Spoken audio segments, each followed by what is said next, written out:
ఇవాళ రాష్ట్ర వ్యాప్తంగా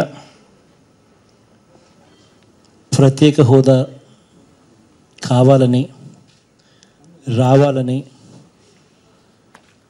ప్రత్యేక హోదా వల్ల మా జీవితాలు బాగుపడతాయని,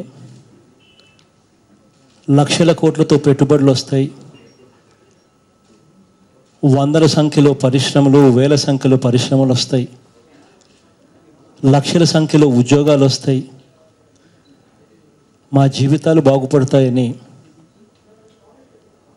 ఇవాళ ప్రత్యేక హోదా కోసం రాష్ట్ర వ్యాప్తంగా బంద్ను జయప్రదం చేయడంలో ముందుకొచ్చిన ప్రతి ఒక్కరికి నా హృదయపూర్వక ధన్యవాదాలు తెలుపుతా ఉన్నా. ఈ బంద్ను ఎన్ని శక్తులు అడ్డుకోవాలని ప్రయత్నం చేసినా ఈ బంద్ విజయవంతం చేయడంలో ముందుకొచ్చి సహకరించిన సిపిఎం, సిపిఐ,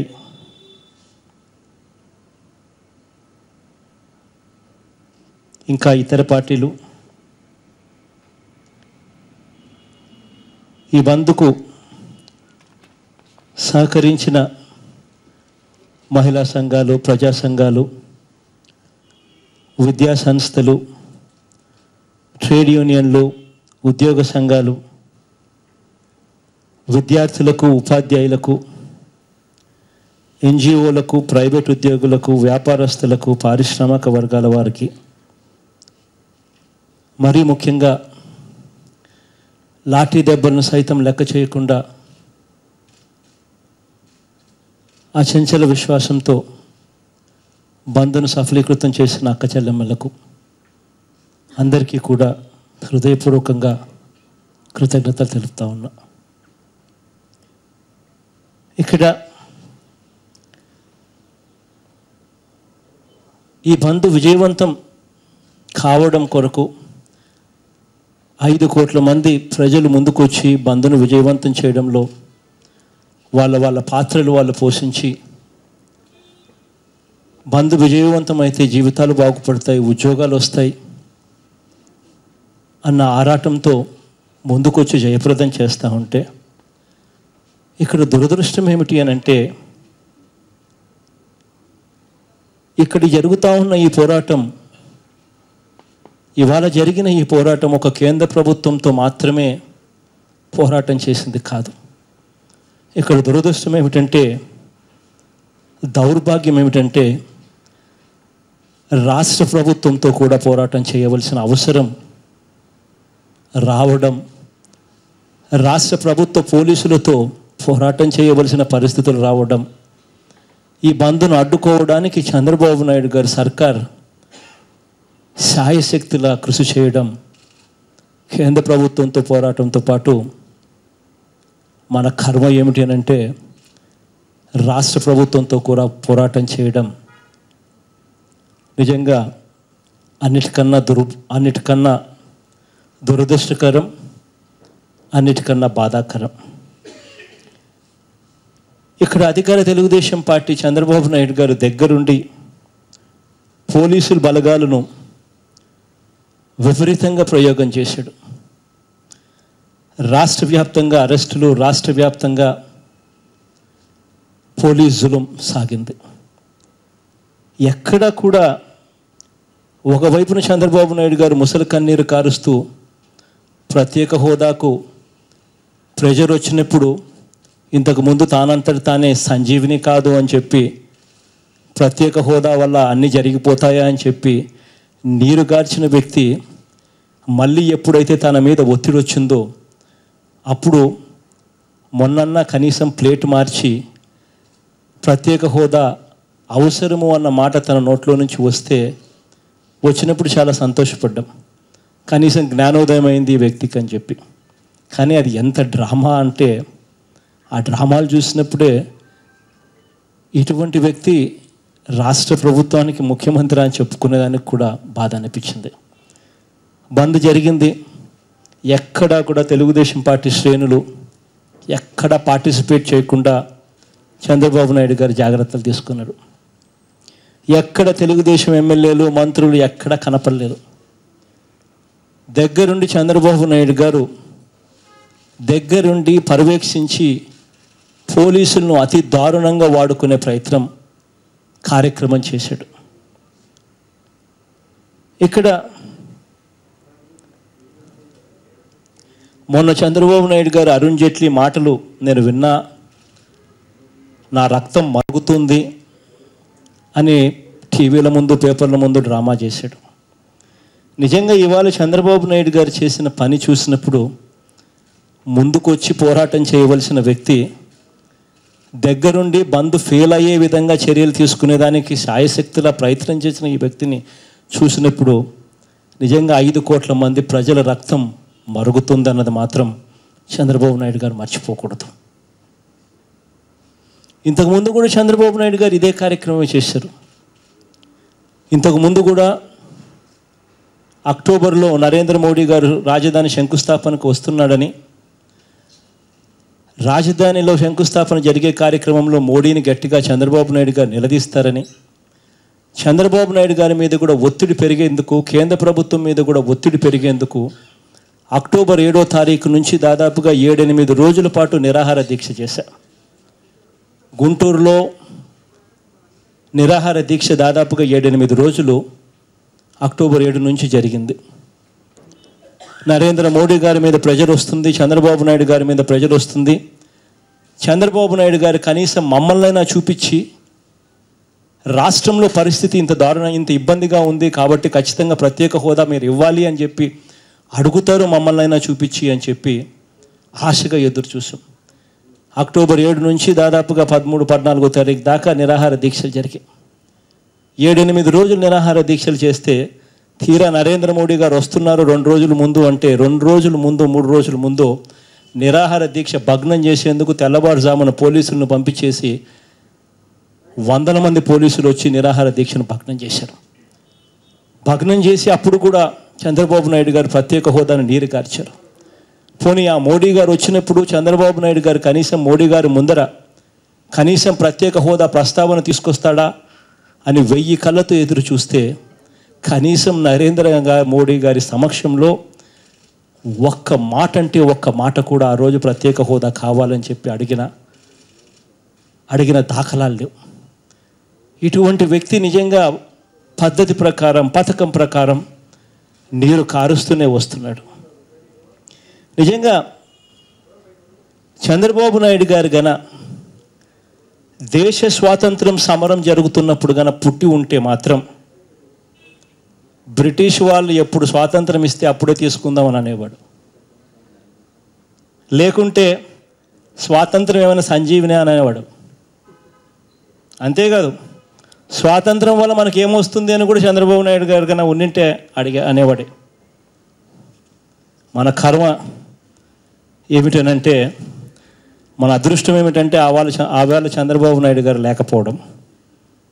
మన కర్మ ఏమిటంటే ఇవాళ చంద్రబాబు నాయుడు గారు ముఖ్యమంత్రిగా ఆంధ్ర రాష్ట్రంలో ఉండడం.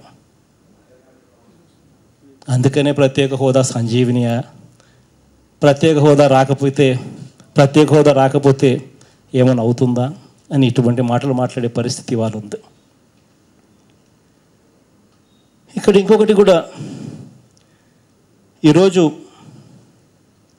చంద్రబాబు నాయుడు గారు అనుసరించిన వైఖరిని కూడా ఇంకా నిజంగా బాధగానే ఉంటుంది. చంద్రబాబు నాయుడు గారు ఇవాళ బంధును అడ్డుకునే దానికి శాయశక్తుల ప్రయత్నం చేశారు. నేను అడుగుతున్నా చంద్రబాబు నాయుడు గారిని, మీరు ప్రత్యేక హోదాకు అనుకూలమైతే ఎందుకు బంధును అడ్డుకునేదానికి ఎందుకు ప్రయత్నం చేశారని చెప్పి చంద్రబాబు నాయుడు గారిని గట్టిగా నిలదీస్తూ ప్రశ్నిస్తున్నా. చంద్రబాబు నాయుడు గారిని మొక్కుబడిగా పార్లమెంటు సభ్యుల చేత చంద్రబాబు నాయుడు గారు టీడీపీ ఎంపీల చేత నినాదాలు చేయించాడు. టీడీపీ ఎంపీలన్నా కనీసం కుర్చీల్లో నుంచి నిలబడి నినాదాలు చేశారు. కానీ ఆయన డ్రామా ఎంత అన్యాయం అంటే, చంద్రబాబు నాయుడు గారికి సంబంధించిన మంత్రులు మాత్రం ఎక్కడా లేయరు, ఎక్కడా నినాదాలు చేయరు. కనీసం గాంధీ విగ్రహం దగ్గరకు వచ్చి వాళ్ళు ప్రొటెస్ట్ చేసే కార్యక్రమంలో కూడా చంద్రబాబు నాయుడుకి సంబంధించిన కేంద్ర మంత్రులు ఎవరూ కనపడరు.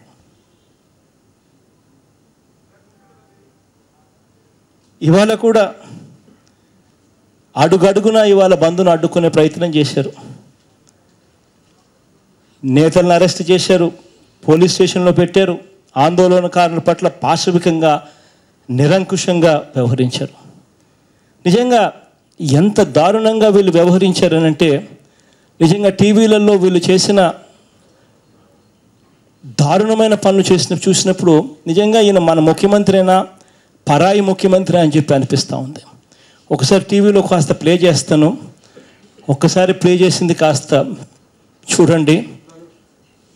మన రాష్ట్ర ముఖ్యమంత్రి ప్రత్యేక హోదాకు అనుకూలమైతే ఎవరైనా ఇట్లా చేస్తారా అని చెప్పి నేను అడుగుతా ఉన్నా. ప్లే చేయమ్మా ఒకసారి.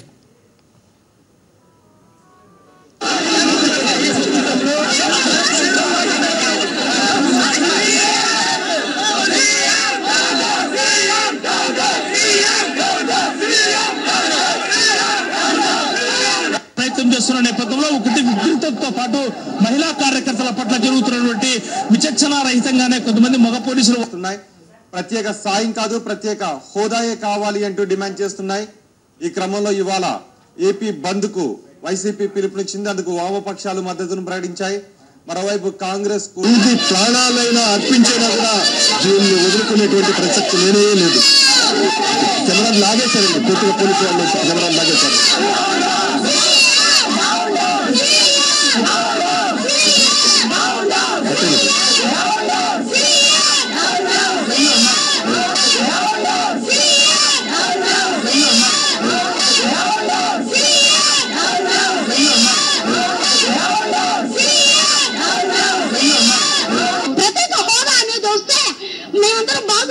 మేము పోరాడితే నడి రోడ్ల మమ్మల్ని తొక్కేసి తన్నేసి ఇలా తాళిబొట్లు పెరికేసి మళ్ళీ తర్వాత వచ్చారు మహిళా పోలీసులు.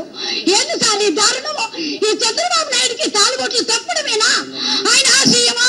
ఆయన ఒక సీఎంగా ఉండడము మహిళా తాళిబొట్లు తెంపి మహిళా చీరలు ఇప్పి మహిళా చీరలు తెంపేసి వాళ్ళని నడి రోడ్లో బుట్టుకెళ్తే తన్నడం ఏమన్నా న్యాయమా సార్?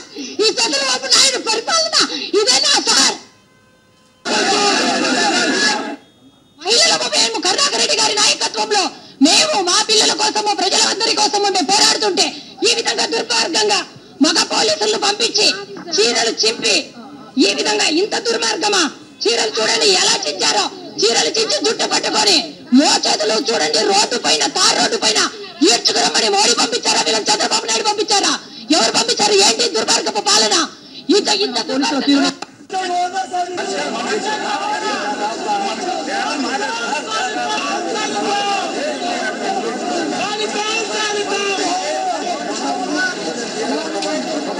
కూడా పోలీసులు తాము చేస్తున్న ప్రయత్నం అంటే కరుణాకర్ రెడ్డిని అరెస్ట్ చేయడానికి ముందు వచ్చి 7 గంటల రాష్ట్ర ప్రయోజనాలకు సంబంధించింది కాబట్టి వైఎస్ఆర్సీపీ ఇవాళ రాష్ట్ర వ్యాప్తంగా బంద్కు పిలుపునిచ్చిన నేపథ్యంలో ఎక్కడికక్కడ అరెస్ట్ చేస్తారు. ఇవి కొన్ని క్లిప్పింగ్లు మాత్రమే, మరీ ఎక్కువ సమయం తీసుకోకూడదని చెప్పి బాధ అనిపించినా కూడా జరిగిన సంఘటన ఎంత దారుణంగా జరిగాయని చూపించే ప్రయత్నంలో భాగంగా 2-3 నిమిషాల క్లిప్పింగ్లు మీకు చూపించాం. అసలు నిజంగా చంద్రబాబు నాయుడు గారు అనుసరిస్తున్న వైఖరి అన్యాయంగా దుర్మార్గంగా మోసం చేస్తూ ఉన్న పద్ధతి నిజంగా రాష్ట్ర ప్రజలందరూ కూడా చంద్రబాబు నాయుడు గారికి గట్టిగా బుద్ధి చెప్పే పరిస్థితి వస్తుంది. నిన్న కూడా ఈరోజు పేపర్లో చదివా, నిన్న సుజనా చౌదరి వెంకయ్య నాయుడు ఇద్దరు కలిసి ప్రధానమంత్రి గారిని కలిశారని, ప్రధానమంత్రి దగ్గరికి వెళ్ళి అక్కడ కూడా ప్యాకేజీకు ఆమోదమని వాళ్ళు చెప్పారని ఈరోజు పేపర్లో కూడా చదివా. నిజంగానే అది అన్నట్టుగానే జరిగినట్టుగానే ఈరోజు కూడా వైఎస్ఆర్సీపీ సభ్యులందరూ కూడా లోక్సభలో వెళ్ళి గొడవ చేస్తూ ఉంటే టీడీపీ వాళ్ళు మాత్రం వాళ్ళ సీట్లలో మాత్రమే కూర్చొని నినాదాలు ఇచ్చారు. జైట్లీ ఇవాళ లేచి అరుణ్ జైట్లీ గారు ఇవాళ లేచి I spoke to CM, we are working out on the package to be given to the state.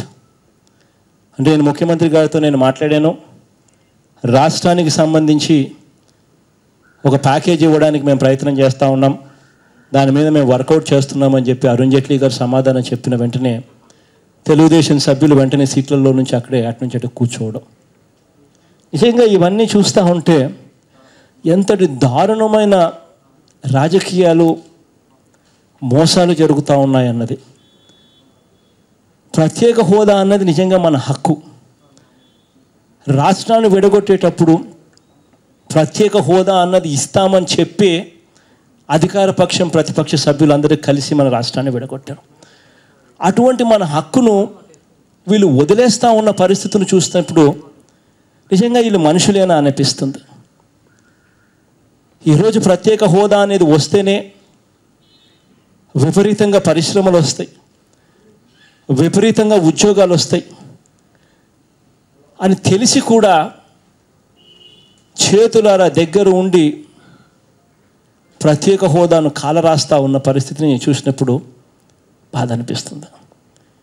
ఈ పోరాటం ఇంకా కొనసాగుతుంది. ఇంతవరకు ఈ పోరాటం చేసే కార్యక్రమంలో ధర్నాలు చేశాం, బందులు చేశాం, నిరాహార దీక్షలు చేశాం. ఢిల్లీ దాకా వెళ్ళి ఢిల్లీలో కూడా మొత్తం 67 మంది ఎమ్మెల్యేలు, మొత్తం ఎంపీలు అందరూ కలిసికట్టుగా కూడా ధర్నాలు చేశాం. ఎన్నెన్నో సందర్భాల్లో ప్రధానమంత్రిని కలిసాం, మంత్రులను కలిసాం, రిక్వెస్ట్లు చేశాం. నిరంతర పోరాటంలో భాగంగా యువబేరీ కార్యక్రమాలు పెట్టి రాష్ట్ర వ్యాప్తంగా ప్రత్యేక హోదా అన్నది మన హక్కు అన్నది మర్చిపోకుండా ఈ 2 ఏళ్ల కాలంలో పోరాటాలు కొనసాగిస్తూనే ఉన్నాం. ఈ పోరాటాలు ఇంకా కూడా కొనసాగిస్తాం.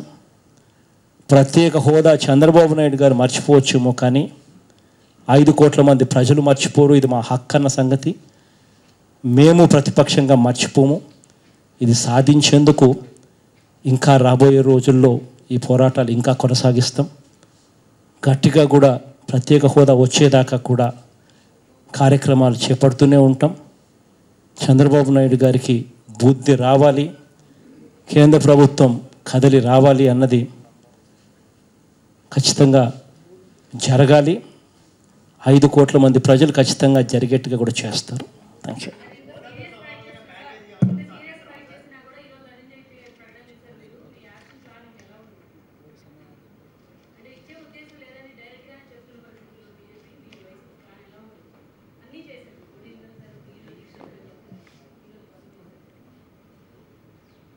ఇంకా కొనసాగుతుందమ్మా పోరాటం. పోరాటం అన్నది కొనసాగడం మానేస్తే, అడిగేవాడు లేకపోతే ఈ పోరాటం ఎప్పుడూ ఆగిపోయేది. ఈ 2 సంవత్సరాల పాటు మేము పోరాటాలు కొనసాగిస్తున్నాం కాబట్టి చంద్రబాబు నాయుడు గారు కనీసం మర్చిపోలేని పరిస్థితిలో అన్న ఉన్నాడు. ఈ పోరాటం కొనసాగుతుంది. మీరు అన్నట్టుగా రిజల్ట్ వచ్చినా రిజల్ట్ రాకపోయినా రిజల్ట్ వచ్చేదాకా మాత్రం ఖచ్చితంగా పోరాటం చేయాల్సిందే. రిజల్ట్ వచ్చేదానికోసం ఒత్తిడి తీసుకొని రావాల్సిందే. దాంట్లో భాగంగానే మళ్ళీ రాష్ట్రపతిని కలిసే కార్యక్రమం కూడా మళ్ళీ అపాయింట్మెంట్ అడిగాం. ప్రధానమంత్రి గారిని కూడా అపాయింట్మెంట్ అడిగాం. ఇస్తాడా ఇవ్వడా అన్నది నాకు డౌటే, కానీ అడగడం అయితే మన ధర్మం, అడిగాం. రాష్ట్రపతి గారు అయితే అపాయింట్మెంట్ ఇస్తారని అనుకుంటున్నాం. ఎందుకనంటే ఆయన మామూలుగా ఇస్తాడు అడిగితే, కాబట్టి ఆయన్ను అడిగాం. యువబేరీ కార్యక్రమాలు కొనసాగుతాయి. ఎల్లుండి నెల్లూరులో మళ్ళీ యువబేరీ కార్యక్రమం జరుగుతుంది. ఈ ప్రత్యేక హోదా అన్నది పోరాటం కొనసాగుతూనే ఉంటాం.